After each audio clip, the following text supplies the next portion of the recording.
मैं VK Singh classes के तरफ से आपको मैथ्स की बातें बता रहा हूँ कि ऑल कॉम्पिटिटिव एग्जामिनेशंस, जैसे मान लो कि एसएससी की जितनी भी एग्जामिनेशंस हैं उसमें सीजेल भी हो सकता है,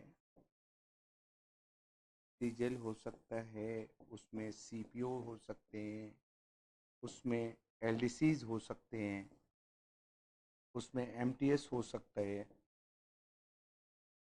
उसमें एफसीआई के एग्जामिनेशंस हो सकते हैं, ठीक है, या स्टेट सर्विसेज, स्टेट एसएससी हो सकती है, स्टेट के एग्जामिनेशंस हो सकते हैं, आप आरआरबी को ले लो, या जितने भी एग्जामिनेशन होते हैं जिसमें मैथ्स पूछे जाते हैं एक्सेप्ट बैंकिंग्स, क्योंकि इसका थोड़ा सिलेबस अलग हो जाता है। इसमें डेटा इंटरप्रिटेशन की भूमिका ज़्यादा हो जाती है और यहाँ कैलकुलेशन पार्ट को चेक करता है, ये कैलकुलेशन पार्ट को चेक करता है। तो मैं आपको इसके बारे में नहीं, बल्कि किसी भी गवर्नमेंट सेक्टर, जो पब्लिक सेक्टर यूनिट है, इंश्योरेंस में पूछे जाते हैं या बैंकिंग सेक्टर में पूछे जाते हैं, उस मैथ्स की नहीं, वो थोड़ा सिलेबस अलग हो जाता है। लेकिन बाकी स्टेट सर्विसेज से जितने भी आते हैं या एसएससी के ऑल एग्जामिनेशन, अभी आप देखेंगे एलडीसी आने वाले हैं, एलडीसी के एग्जाम तुरंत आने वाले हैं, एमटीएस आने वाला है, उसमें हम मैथ्स की तैयारी को कैसे कर सकते हैं। बेसिकली क्या है कि मैथ्स को पहले आपको ये जानना होगा कि मैथ के सेक्शंस कितने हैं, है ना। मैथ्स बोले तो ये क्वांटिटिव एप्टीट्यूड है ना, ये संख्यात्मक अभियोग्यता है। तो इसमें पहला पार्ट जो है वो अरिथमेटिक्स का है, पहला पार्ट अरिथमेटिक का, जिसको हम अंकगणित कहते हैं। इसको हम क्या कहते हैं? ये है अंकगणित, ये अंकगणित है, या इसको आप ये भी कह सकते हैं कि ये व्यवसायिक गणित है, ठीक है, ये व्यवसायिक गणित है। अब आप कहते हैं कि साहब मैं तो समझ ही नहीं पा रहा हूँ कि ये अंकगणित क्या है या व्यवसायिक गणित क्या है। देखो, इसमें क्या है कि ये जो अपने लॉजिक के घेरे में है, जो अपनी बुद्धियों से बनाया जा सकता है, इसके लिए नियम कानून की जरूरत नहीं है। ये अपनी बुद्धि जो हम आम बोलचाल की भाषा में इस्तेमाल करते हैं या यूटिलाइज करते हैं, जैसे मान लो चैप्टर्स, मैं कह सकता हूँ कि परसेंटेज चैप्टर्स। आप बताओ, आज के समय में इतना कॉमन वर्ड है कि ये कौन नहीं जानता है। ये रेहड़ी पे सामान बेचने वाले, ऑटो चलाने वाले, वो भी परसेंट को जानते हैं। परसेंट रिलेटेड या रेशो, रेशो एंड प्रोपोर्शन एक चैप्टर है, ठीक है, या ऐसे सारे चैप्टर, प्रॉफिट एंड लॉस को कह लो, डिस्काउंट्स को कह लीजिए आप, टाइम एंड वर्क, नल टंकी के जो क्वेश्चन है, पाइप एंड सिस्टम, ट्रेन्स के क्वेश्चन हैं, या नाव धारा के क्वेश्चन है, एक्सेट्रा एक्सेट्रा, इसमें ये अर्थमेटिक के तहत आते हैं। दूसरा एक सेक्शन है जिसको हम कहते हैं एडवांस मैथ्स, ये है एडवांस मैथ्स, जो हमारे लॉजिक पे नहीं आता, हालांकि इसको भी आसानी से समझा जा सकता है। जैसे मान लो ज्योमेट्री है, आम भाषा में इस्तेमाल नहीं की जाती और जनरली हम 10वीं के बाद इसको पढ़ते भी नहीं, 10वीं तक भी जो पढ़ते हैं वो थ्योरमों के सहारे पढ़ते हैं, तो ये हमको इस पे कंसेप्ट बनता नहीं। ट्रिगोनोमेट्री है, जैसे स्कूल में हमको पढ़ाया गया, ट्रिगोनोमेट्री स्कूल में पढ़ाया गया, तो एक फॉर्मूले बेस्ड पढ़ाया गया कि sine square theta plus cos square theta is equal to 1। अब वो क्या है sine square theta, cos theta क्या है, ये हमारे दिमाग में एक रूपरेखा बनी नहीं। या कोऑर्डिनेट ज्योमेट्री हो गई, आप अलजेब्रा हो गया, या इसके जितने भी चैप्टर हैं, आप नंबर सिस्टम को आप इसी में ले लो कि नंबर सिस्टम भी एक चैप्टर है, नंबर सिस्टम, सिंप्लीफिकेशन, ठीक है, चार्ट्स, इंडेसेस, ये सारे आप एडवांस में ले सकते हैं, जिसमें जिसको थोड़े से हमको नियम जान के कंट्रोल करना पड़ता है। ये एडवांस मैथ्स है। अब आप देखेंगे एक तीसरा सेक्शन है जिसको हम डेटा इंटरप्रिटेशन कहते हैं, डेटा इंटरप्रिटेशन या डेटा सफिशिएंसी भी कह सकते हैं इसको हम, ठीक है। ये डेटा सफिशिएंसी भी कह सकते हैं आप, या डेटा इंटरप्रिटेशन, कुछ भी कह लो, वो दोनों चीज सेम है। ये भी एक अर्थमेटिक का ही पार्ट है ना। इसमें क्या है कि क्वेश्चन जो आते हैं वो शब्दों में लिखे आते हैं। जैसे आपसे पूछा जाएगा कि ए एक काम को 10 दिनों में पूरा करता है और बी एक काम को 15 दिनों में पूरा करता है, ठीक है। तो ये दोनों मिलके काम को कितने समय में पूरा करेंगे, ये अर्थमेटिक के क्वेश्चन हो गए। और इसमें क्या है कि फिगर की सहायता से देगा कि साहब ये 5 दिन, ये 10 दिन, ये 15 दिन, ये ए है, और ये जो चीज है दिखाई दे रही है आपको, ये बी है। और इससे क्वेश्चन को अराइज किए जाएंगे। मतलब आप कह सकते हैं कि डेटा इंटरप्रिटेशन अर्थमेटिक का ही एक पार्ट है जिसमें चित्रों के सहायता से क्वेश्चन को पूछे जाएंगे। अब आप देखो कि जैसे नंबर्स पूछे जाते हैं कि आप किसी एग्जामिनेशन को, मैथ्स के एग्जामिनेशन को अगर आप 100% मान के बनाते हैं, 100% मान के, तो बच्चा क्या करता है कि अपना अर्थमेटिक में टाइम, जो चूंकि ये थोड़ा बड़ा है और पढ़ने में आनंद आता है, तो इसमें वो अपना लगभग 70% टाइम को कंज्यूम कर देता है। 70% टाइम एडवांस सेक्शन है, एडवांस, और बाकी जो टाइम है वो एडवांस सेक्शन में कंज्यूम कर देता है कि ये 30% हो गया, है ना। इसमें मतलब जैसे मान लो कि हमने मैथ के लिए एक खाका बनाया हुआ है कि भाई मैं मैथ्स के लिए इतना घंटे का प्रिपरेशन करूंगा। जैसे मान लो आपने बनाया 500 आर में मेरे को मैथ्स करने हैं, ठीक है। आपने बनाया हुआ है कि 500 आर में मेरे को मैथ करना है, तो 500 का 70% बोले तो 350 घंटे आप अर्थमेटिक को ही पढ़ते रह जाते हैं, और 150 घंटे आप एडवांस को देते हो। आपको लगता है कि अर्थमेटिक और एडवांस यही दो टॉपिक होते हैं जिससे हमारी मैथ्स कवर हो जाएगी, जबकि ये पूरी तरह से गलत है।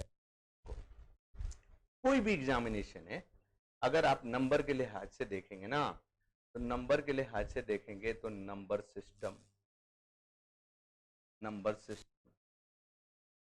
नंबर सिस्टम का मतलब केवल संख्या पद्धति इसका नाम है, लेकिन इसमें कई चैप्टर जुड़े हैं। सिंप्लीफिकेशन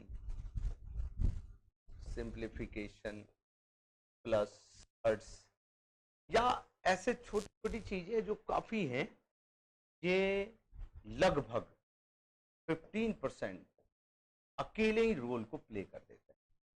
मतलब अगर आपका एग्जामिनेशन 100 नंबरों का मैथ्स का आता है, तो इसमें 15 नंबर आपको number system, simplification, surds, fractions, इन सब चीजों से आपके मिल जाते हैं। अगर आपका 50 नंबर का पेपर है तो आप समझ लो कि 7-8 नंबर तो आपको मिल ही जाते हैं नंबर सिस्टम से। अगर आपका 25 नंबर का है तो आप एकदम मान लो एग्जैक्टली कि 4 क्वेश्चन, 5 भी कभी कभी आ जाएंगे, लेकिन 4 से नीचे तो simplification, surds, fraction and number system से इससे कम नहीं आएगा। दूसरा हो गया एडवांस मैथ्स, जिसमें महज 4 चैप्टर होते हैं या 5 चैप्टर, आप कह लो। ज्योमेट्री हो गया, मेंसुरेशन हो गया, ट्रिगोनोमेट्री हो गया, अलजेब्रा हो गया, ठीक है, कोऑर्डिनेट ज्योमेट्री हो गई, कोऑर्डिनेट हो गई, है ना। एक आध चैप्टर और मान लो, और ये लेके आप एकदम मान लो कि ये 40% रोल तो पक्के तौर से प्ले करेगा, पक्के तौर से। इसमें तो सोचना ही नहीं है कि 40% क्वेश्चनों को ये नहीं प्ले करेगा। और एक और सेक्शन आता है जिसको हम डेटा इंटरप्रिटेशन कहते हैं।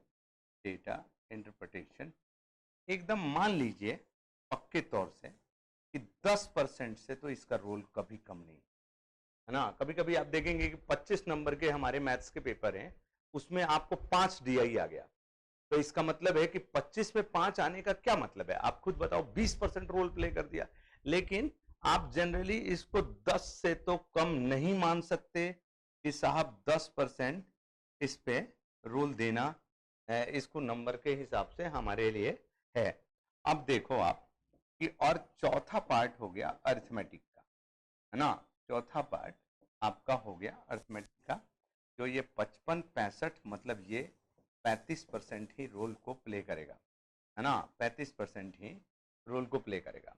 अब देखिए कि आप करते क्या हैं, इन दोनों को तो साफ इग्नोर कर देते हैं, क्योंकि आप ये सोचते हैं कि नंबर सिस्टम में यूनिट प्लेस को निकाल लो, रिमाइंडर थ्योरम को निकाल लो, दो चार बातें पढ़ जाओ, फैक्टर कैसे निकलते हैं, इवन फैक्टर कैसे निकलते हैं, नंबर सिस्टम हमारा कंप्लीट हो गया। लेकिन ऐसा होता नहीं, है ना। मतलब इसमें आप अपनी तैयारी का मैक्सिमम और मैक्सिमम ज्यादा से ज्यादा एक बार देख लेते, नंबर सिस्टम सर ने पढ़ाया, उसको एक बार रिवाइज कर लिया, काम खत्म हो गया।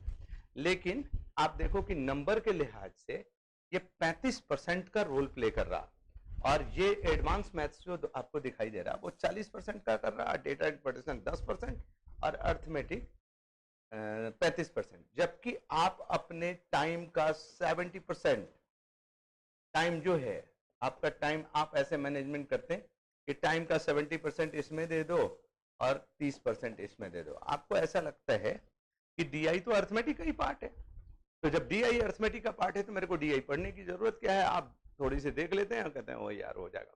लेकिन एग्जामिनेशन में ऐसा होता नहीं, आपके डीआईज के क्वेश्चन छूट जाते हैं। ये क्वेश्चन आप कहते हैं पता नहीं यार कहाँ कहाँ से क्वेश्चन पूछ रहा। नहीं जी साहब, वो आपके सिलेबस से ही क्वेश्चन पूछ रहा, है ना। आपने उन सेक्शन को कवर ही नहीं किया, आपने उन सेक्शन को कवर ही नहीं किया।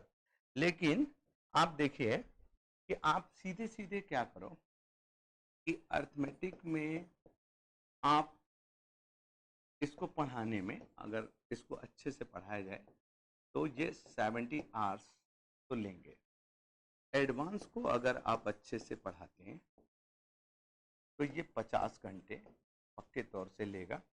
और नंबर सिस्टम के जो पार्ट्स हैं, ठीक है, नंबर सिस्टम और नंबर सिस्टम के जो पार्ट हैं 15 घंटे से 20 घंटे, ये मैं क्लासरूम कोचिंग की बात कर रहा हूँ, ठीक है।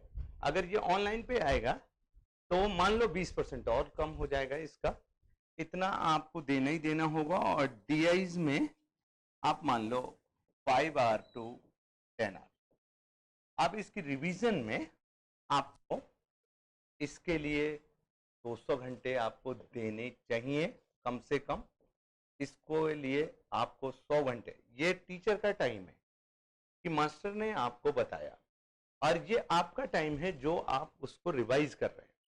और नंबर सिस्टम 30 घंटे का, और इस ये 15 घंटे का। अगर ये 345 घंटे राउंड फिगर में 350 से 400 घंटे अगर आपने दिए और मास्टर ने इसको 130 घंटे दिए, तो कोई मद्दा नहीं बनता कि आपके मैथ्स के क्वेश्चन छूट जाए, ठीक है। अब देखो आप करते क्या हैं, तैयारी आपकी होती कैसे है। जैसे मान लो कि मेरे को इस प्लेस पे पहुंचना है, ये मैथ्स का सेक्शन है या कोई क्वेश्चन है, मैथ्स नहीं, आप इसको क्वेश्चन मान लो, है ना, ये क्वेश्चन का आंसर है। तो अभी क्या है ना कि जितने भी बच्चों ने पढ़ाना शुरू किया है, दरअसल वो टीचर है ही नहीं, वो तो तैयारी कर रहे थे। लेकिन अभी जो नौकरियों की सिचुएशंस आप देख रहे हैं कि एसएससी ने 1.5 साल में कोई एग्जामिनेशन नहीं लिया, या काफ़ी दिक्कत हुई एसएससी की एग्जामिनेशन के रेगुलर होने में, या और भी ऐसे ऐसे। ये देखो मैं आपको बता रहा हूँ ये क्या है, ये इसको एक बार आप समझना। ये हमारा आंसर है, मास्टर आपको बताता है यहाँ से इसके दरवाजे खुलते, आपको बताता है कि अगर क्वेश्चन यहाँ है आप ऐसे जाइए, अगर क्वेश्चन यहाँ है तो आप ऐसे जाइए, अगर क्वेश्चन यहाँ है तो आप ऐसे जाइए, अगर क्वेश्चन यहाँ है तो ऐसे इसमें घुसिए और घुस के ये ऐसे आइए। मतलब ये किसी निश्चित बिंदु से आपको बताता है कि आप आंसर्स तक कहां पहुंच पाएंगे। इन द सेंस आप केवल क्वेश्चन क्वेश्चन पढ़ते रहते, है ना, और उसी को रटते रहते, कि साहब प्रीवियस ईयर, मास्टर कहता है कि क्वेश्चन तो प्रीवियस ईयर से ही आने हैं, है ना, तो वो प्रीवियस ईयर के क्वेश्चन सॉल्व करना आपको सिखा देता है। तो आप उसको देख लेते हैं, सर ने बताया आ गया वो क्वेश्चन, आप उसको बार बार बार बार पढ़ते रहते हैं और पढ़ते पढ़ते आपको ऐसा महसूस होता है कि आपको वो क्वेश्चन आ गया, है ना। आप बुक्स में देखते हैं प्रीवियस ईयर तो आपने बना ही रखी है, तो आपको लगता है मैथ्स के क्वेश्चन हमें आ गए, जबकि एग्जामिनेशन में जाते हैं तो निश्चित रूप से आपको 30 से 40% क्वेश्चन जो डिसाइडिंग फैक्टर हैं वो उससे मैच नहीं करते। तो जब 30-35% क्वेश्चन मैच नहीं करते तो आप बताओ इतनी कंपटीशन के युग में आप कैसे सेलेक्ट हो पाओगे। जबकि अगर मैथ्स को कॉन्सेप्चुअली पढ़ा जाए, कॉन्सेप्चुअल पढ़ा जाए, ठीक है, तो कॉन्सेप्चुअल पढ़ा जाए तो इसमें क्या है कि इसमें मेहनत कम लगेगी और आपकी अपनी बुद्धि इतनी डेवलप होगी कि आप नए क्वेश्चनों पे भी उसी तरह से अटेम्प्ट ले पाएंगे जिस तरह से आपने। देखो, अगर मैं आपको रास्ते बताता हूं तो रास्ते बताता हूं तो जितने रास्ते मैं जानता हूं उतना मैं आपको बता दूंगा, आपका अब अपना दिमाग कुछ नहीं काम कर रहा। लेकिन अगर मैं उन रास्तों की हकीकत बताता हूं आपको, तो उस परिस्थिति में क्या होता है कि आपका भी दिमाग काम करना शुरू करता है, और अगर मैंने आपको 50% बताया है तो आपकी बुद्धि भी 20-25% काम करती है, और 80-90-85-90% आपका कंसेप्ट काफी डेवलप हो जाता है। और एक समय में प्रैक्टिस के बल पे वो इतना डेवलप हो जाता है कि आप नए क्वेश्चनों को भी एकदम वैसे ही लगाते जैसे पुराने को, जो मास्टर ने नहीं भी बताया उस क्वेश्चन पे भी आपका दिमाग अच्छे से काम करता है। अब आप कहेंगे कि सर ये बताओ कि जैसे यूट्यूब है मान लो, या कोचिंग इंस्टीट्यूशन है, ठीक है, कोई भी कोचिंग इंस्टीट्यूट, तो सारे टीचर कहते हैं कि भाई मैं सबसे अच्छा हूं, ठीक है, सारे टीचर कहते हैं कि मैं सबसे अच्छा हूं, तो इसमें कैसे पहचान करी जाएगी कौन टीचर है और कौन सॉल्वर है। कुछ ऐसे भी हैं जो क्वेश्चन आपको सॉल्व करना बता देंगे लेकिन नए क्वेश्चनों को आप नहीं बना सकते, और कुछ टीचर ऐसे हैं जो आपको क्वेश्चन बताएंगे तो नए क्वेश्चनों को भी आप बता लेंगे। अब बच्चा कहता है कि सर आप ये बात बताओ, हमको 4 सब्जेक्ट पढ़ने हैं, हम प्रॉपर वे में एक सब्जेक्ट पे इतना टाइम नहीं दे सकते, तो हम पहचानेंगे कैसे कि वो कौन हमारा टीचर है कौन हमारा सॉल्वर है। आप कहीं भी किसी भी चीज में अगर आप डेमोन्स्ट्रेशन लेते हैं, ठीक है, आप किसी चीज में डेमोन्स्ट्रेशन लेते हैं तो आप देखेंगे कि जैसे होता है 2 दिन डेमो फ्री, 2 दिन डेमो फ्री। आप सर बताओ, हो सकता है कि जो मैंने चीजें आपको डेमो में बताई वो मेरी सबसे अच्छी हो, आप और 2 दिन ले लोगे, हो सकता है कोई भी सॉल्वर है या टीचर है या कुछ भी है, तो हो सकता है उसके पास इतनी मटेरियल तो है कि वो 5-7-10 दिन तक आपको बहका सकता है, वो चीजें अच्छी अच्छी बता सकता है।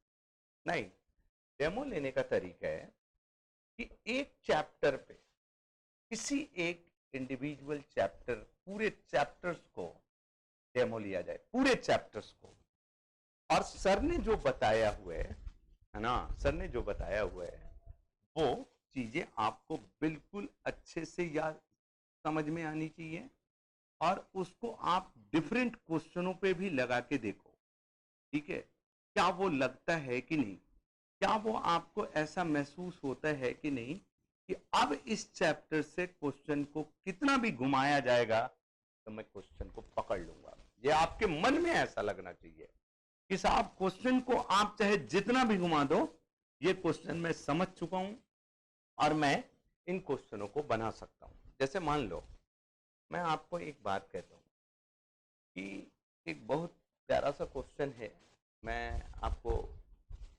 दृष्टांत देके समझाता हूं, एग्जाम्पल देता हूं कि जैसे मान लीजिए कि एक क्वेश्चन मैंने लिख दिया, मैंने कह दिया एक चिड़ियाघर है, ठीक है, चिड़ियाघर आप समझ रहे हैं, जू होते हैं, तो उसमें कुछ मुर्गियां हैं, कुछ उसमें मुर्गियां हैं और उसमें कुछ खरगोश भी हैं, मान लो कुछ मुर्गियां हैं कुछ खरगोश हैं, है ना। अब कितने कितने हैं ऐसा मैं नहीं जानता। तो आपसे कोई कहता है कि अगर नंबर ऑफ हेड्स गिने जाते हैं, अगर उनके सिर गिने जाते हैं तो ये 200 आ जाते हैं, और उनके अगर पैर गिने जाते हैं तो ये आ जाते हैं मान लो 584। ठीक है। आपसे पूछते हैं कि आप बताओ कि मुर्गियों की संख्या कितनी है और खरगोश की संख्या कितनी है। मान लो ऐसा आपसे पूछा जाता है, तो हम स्कूल के जमाने में क्या पढ़ते हैं कि सिरों की संख्या अगर 200 है तो इसका मतलब नंबर ऑफ एनिमल्स 200 है, क्योंकि भगवान ने सिर सबका एक ही दिया है। पता नहीं रावण को कैसे दे दिया 10 सिर, मैं नहीं जानता, है ना, उसको भी किसी ने देखा नहीं।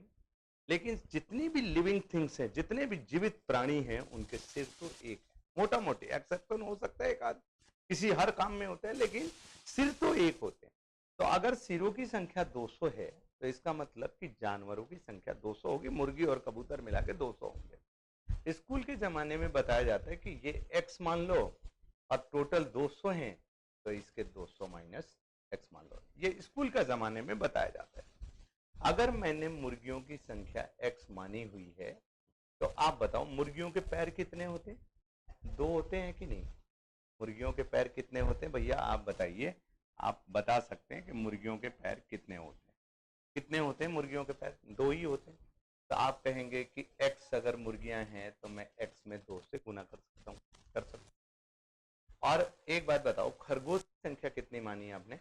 200 माइनस एक्स। तो इसका मतलब कि 200 माइनस एक्स, अगर आपके पास खरगोश हैं, और खरगोश निश्चित रूप से 4 पैर वाले होते हैं, छोटे वाले खरगोश होते वो 4 पैर वाले होते हैं, तो आप कहेंगे कि इनके पैरों की संख्या 4 है, और ये इतने पैर हो गए मुर्गी के, इतने पैर हो गए खरगोश के। अब कुल मिला के पैरों की संख्या दी गई है 584। ठीक है। अब आप सोचते हैं कि इसको सॉल्व करो, 2x plus 800 minus 4x is equal to 584। अगर ये 2x और ये 4x है, आपको ऐसा महसूस होगा कि ये 800 minus 2x is equal to 584 हो गए। अगर ये 2x इधर ले जाएंगे, आप इधर ले जाएंगे, तो आपको ये भी लगेगा कि ये 584 इधर आके माइनस हो जाएगा, मतलब 800 minus 584 is equal to 2x। ये घटा लोगे आप तो ये 216 हो जाएंगे। 216, ये 2x है तो मतलब डिवाइड करेंगे आप 2 से, तो x की वैल्यू आ जाएगी। अब x की वैल्यू आप निकाल के कह देंगे भाई x तो मैंने मुर्गी मानी थी, तो मुर्गियों की संख्या हो गई इतनी। तो 200 में से आप 108 को निकाल देते हो और निकाल के कह देते हो कि भाई 92 को खरगोश होंगे और 108 मुर्गियां होंगी। आपने क्वेश्चन को सॉल्व कर दिया और आपने बना भी दिया। आप एक बात क्लियरली बताओ, इसमें जब इसको आपने x मान लिया, इसको आपने 200 माइनस एक्स मान लिया और इस तरह से एक इक्वेशन बना दी, फिर इक्वेशन को सॉल्व कर दिया, आप बताओ इसमें आपका ब्रेन कहां लग रहा? ब्रेन तो लग नहीं रहा। एक छोटी सी बात, जो ये x है, ये 200 माइनस एक्स है, इसको मास्टर ने समझा दिया। 2 पैर इसके होते हैं, 4 पैर इसके होते हैं, ये भी आप जानते हैं इस बात। तो आपने इक्वेशन बना दी, इक्वेशन बना के आपने धीरे धीरे इन चीजों को बना दिया। मेरे हिसाब से इसमें आपका अपना ब्रेन कहीं से यूटिलाइज नहीं होता है ना, कहीं से यूटिलाइज नहीं होता है, लेकिन क्वेश्चन बन जाता है। आप इसको बार बार प्रैक्टिस करते हो, जब बार बार प्रैक्टिस करते हो तो आपको इसके आंसर निकालने आ जाते हैं। अब जब आंसर निकालने आ जाते हैं तो ऐसा आपको महसूस होता है कि ये क्वेश्चन हमें बन जाता है। तो जब इस तरीके से ये लंबे जाते हैं तो आपको किसी ने कह दिया कि भाई कोचिंग इंस्टीट्यूशन को ज्वाइन कर लो, चले जाते किसी प्रोमिनेंट कोचिंग में, है ना। तो क्वेश्चन में वो यही क्वेश्चन आपको फिर से कराना शुरू करता है कि कुछ हैंस हैं और कुछ खरगोश भी हैं। ठीक है। अब वो क्या करता है, बड़ी चालाकी से इंस्टीट्यूट वाला इसके लिए एक्स का इस्तेमाल नहीं करता, बल्कि एक कोई मेथड बता देता, कहता है कि भाई तू अगर एलिगेशन को जानेगा तो इस क्वेश्चन को बता देगा। एक एलिगेशन का मेथड बता देता है वो। और एलिगेशन यहाँ पे रख दिया, कुछ यहाँ पे रख दिया, फिर यहाँ पे रख दिया, ऐसे ऐसे घटा दिया, तो मुर्गियों और खरगोशों के रेशो आ जाते हैं, रेशो में बांट के बता देता है। आप एक बात बताओ, ये वो क्वेश्चन भी यहाँ आके आंसर को खत्म करता था और एलिगेशन भी खत्म करता था। तो ये बताओ कि बस मैं डिफरेंट तरीके को सीखने के लिए किसी इंस्टीट्यूट में गया, वो एक्स के मैथड एक नई मेथड्स बता दी उसने एलिगेशन को, और कोई भी नई चीज जब आएगी तो वो आपको अच्छा लगेगा। जब वो अच्छा लगेगा आपको, तो आपको लगेगा कि ना जी साहब अब तो मैं कंपटीशन को कर सकता हूँ, है ना, तो अब तो मैं कंपटीशन को कर सकता हूँ। तो आपको ऐसा महसूस होता है कि हमारी तैयारी। लेकिन आप बताओ कि अगर एलिगेशन के मेथड्स को हटा दिए जाएं तो क्या आप क्वेश्चन को सॉल्व कर पाएंगे? नहीं कर पाएंगे। तो आपको इसके लिए अपनी लॉजिक मजबूत करनी होगी, है ना। जैसे देखो, इसमें कहता है कि कुछ हैंड्स हैं और कुछ हेयर है। ऐसे सोचो आप, मुर्गियों के पैर कितने होते? ठीक है। खरगोश के पैर कितने होते? 4। क्या मैं इसको 2 + 2 लिख सकता हूं? लिख सकता हूं। 4 को देश आजाद हो गया, कुछ भी लिखो।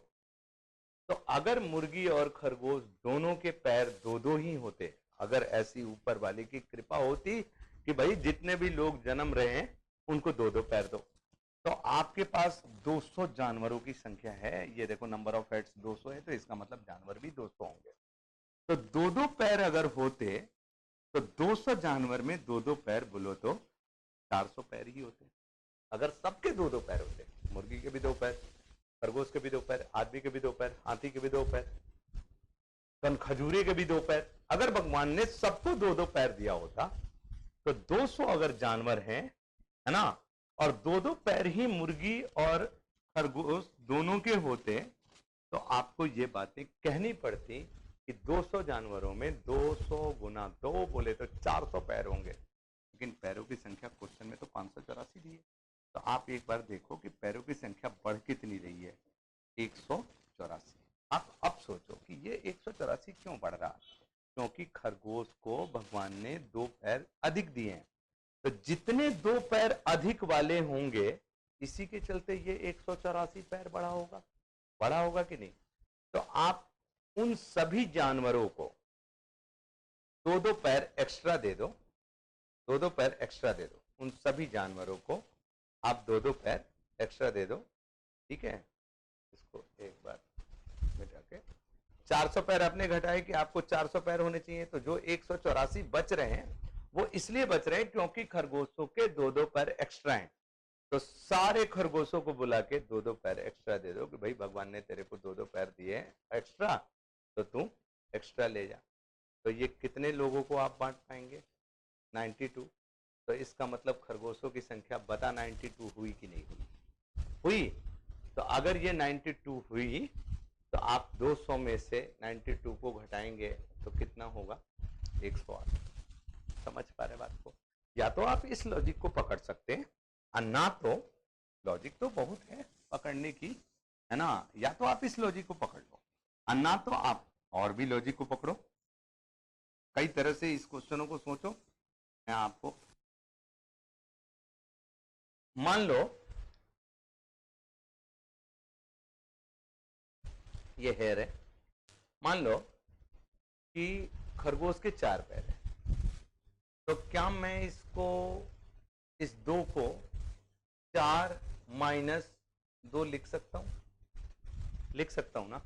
अगर मान लो भगवान ने सबको 4-4 ही पैर दिए होते, तो 200 जानवर हैं, अगर 4-4 पैर दिए होते तो 200 × 4 बोले तो 800 पैर होते। 4-4 होते तो 800 होते कि नहीं? लेकिन आपके पास तो 584 है।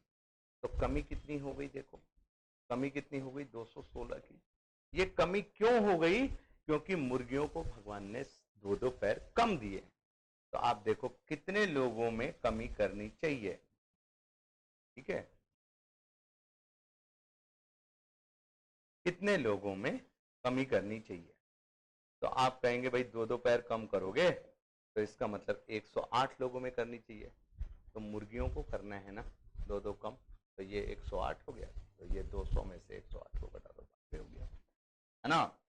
या इस तरह से उन सारे क्वेश्चनों को आप अपनी बुद्धि से ही पकड़ सकते हैं, नियम नहीं।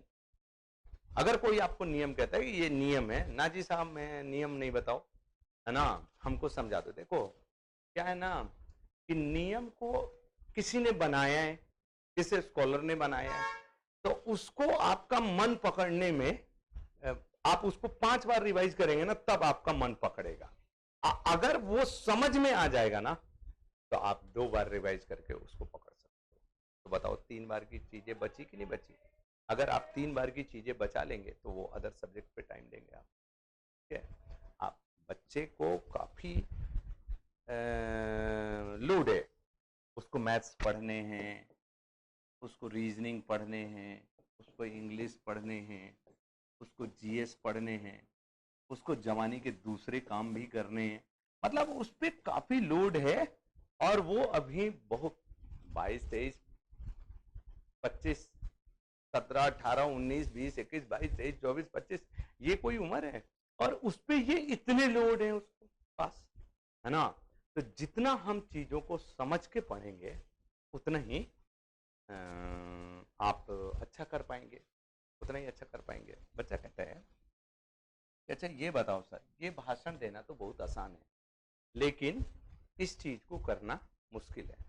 मैं कहता रहा हूं आपको कि आप ऐसा करो ना, आप एक चैप्टर पे डेमो ले लो पूरे पे, है ना, एक चैप्टर पे पूरे पे डेमो ले लो और लेकर देखो कि जो मास्टर नियम को जितना कम बताएगा वो उतना परफेक्ट होगा, है ना। जो नियम को जितना ज्यादा बताएगा इसका मतलब वो सॉल्वर है, वो स्टूडेंट है, उसको वो चीज आ चुकी है और वो आपको दे रहा। हाँ जी साहब, आज के समय में जब दुनिया इतनी खुली हो चुकी है, हम बेंगलोर के टीचर्स को देख सकते हैं, हम दिल्ली के मुखर्जी नगर के टीचर्स को देख सकते हैं, हम इलाहाबाद के टीचर को देख सकते हैं। उस स्थिति में हम इस तरह की अगर गलतियां कर रहे हैं और हम अपना दुखड़ा रो रहे हैं तो शायद सर ये हमारे लिए नुकसानदेह है।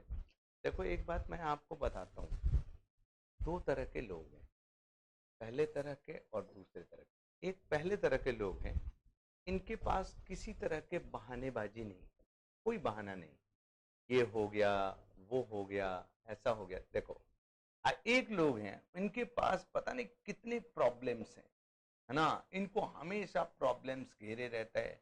ये आईएएस बन जाते लेकिन इनके साथ ये प्रॉब्लम आ गई, वो प्रॉब्लम नहीं।